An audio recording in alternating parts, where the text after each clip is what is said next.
At ipinagdiwang nga sa iba-ibang bahagi ng bansa ang makasaysayang paglagda sa Comprehensive Agreement on the Bangsamoro.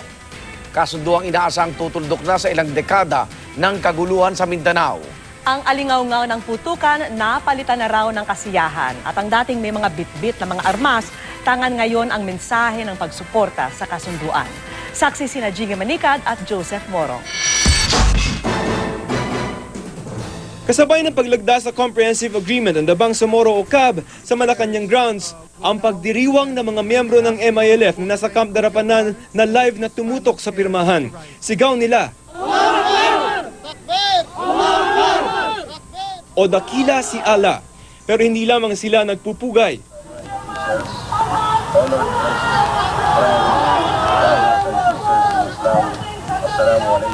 Kundi lahat ng Pilipinong nag-aasam ng pangmatagalang kapayapaan sa Mindanao. Dala ko yung nakaranasan namin sa Mindanao at saka yung Amirul Mujahideen na namatay sa kagubatan. Hindi nakita yung mga anak niyan at saka yung mga kapatid niyan. Hindi ko may pailiwanag kung anong kasayahan.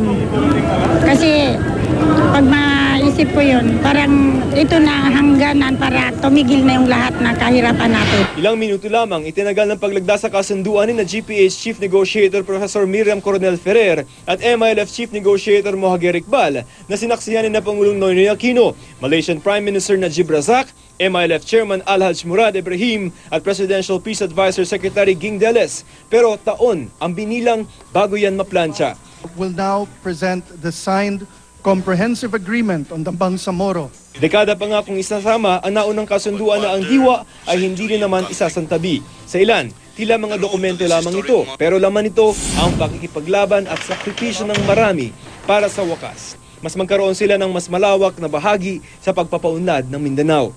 Babaguhin na raw ng kabang hindi pagbibigay prioridad sa tinaguriang lupang pangako na ugat daw ng pakikipaglaban sa gobyerno ng mga taga Mindanao. These people ask and have been asking a legitimate question.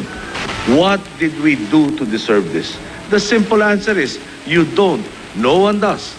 My father taught me, if you tolerate the abuse of the rights of one, it sets the stage for the abuse of your own rights. The only correct action then is to stand up for your brother whose rights have been abused. Otherwise, we will only be condemning ourselves to suffer the same fate. Sa pamamagitan niya ng pagtatatag ng parlamentaryong forma ng gobyernong papalit sa Autonomous Region in Muslim Mindanao o ARM na tatawagin namang Bangsamoro.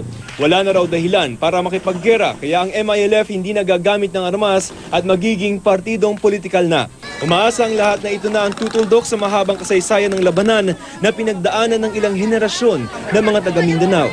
At henceforth, no family shall be forced to drive their children away for fear of their being maimed or wounded by conflict, and that no child ever again has to cross a raging river and knock on a stranger's door to beg for protection. Tama na. We are all tired of it. A new dawn has come. Hindi ito para sa MILF lamang o sa MNLF, kundi para raw sa lahat na nagtaguyod ng kapakanan ng Bangsamoro. The Comprehensive Agreement on the Bangsamoro is the most fitting solution to the undying aspiration of the Bangsamoro to have their rightful decent and honorable standing as enjoyed by our forebears.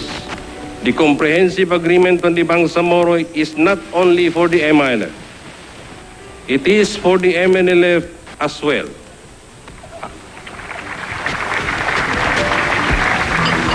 As much as it is for all the Muslim ethnic tribes. Puwang para sa kapayapaan, yan ang pangako ng kasunduang pangkapayapaan sa pagitan ng Moro Islamic Liberation Front o MILF at ng gobyerno. Pero malayo-layo pa ang prosesong tatahakin nito. Kagyat na dapat gawin ay ang pagpasa ng Bangsamoro Basic Law at ang paglusot nito sa plebisito.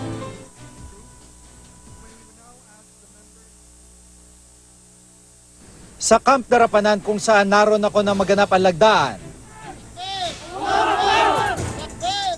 Ang pagdiriwang na ito, pagpapatuloy na lang ng mga nauna ng ikinasa.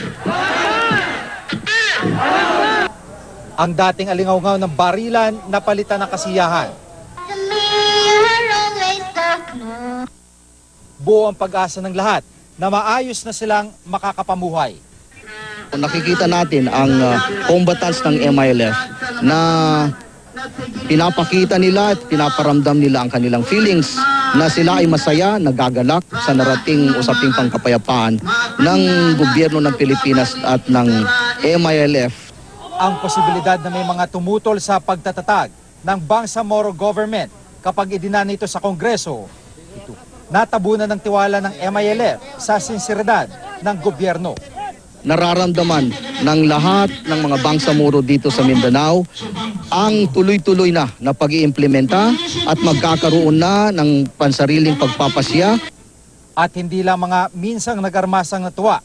Sa labas ng kampo, masaya rin ang mga sibilyan. Sila mga unang-unang naiipit sa tuwing may digmaan. Ako'y natutuwa po sa magiging kahinatnan ng peace agreement po. Sa tingin ko, hudyat ito ng ng lasting peace. At kahit kapuna-punang maigpit pa rin ang seguridad sa paligid ng kampo, sa pagkakataong ito, hindi na ito hudyat ng pagsabak sa gera.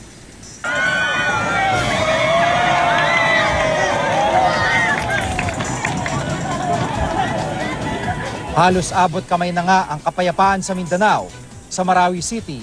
Bagamat maigpit ang seguridad, ang mga miyembro ng MILF wala nang bitbit na mga armas.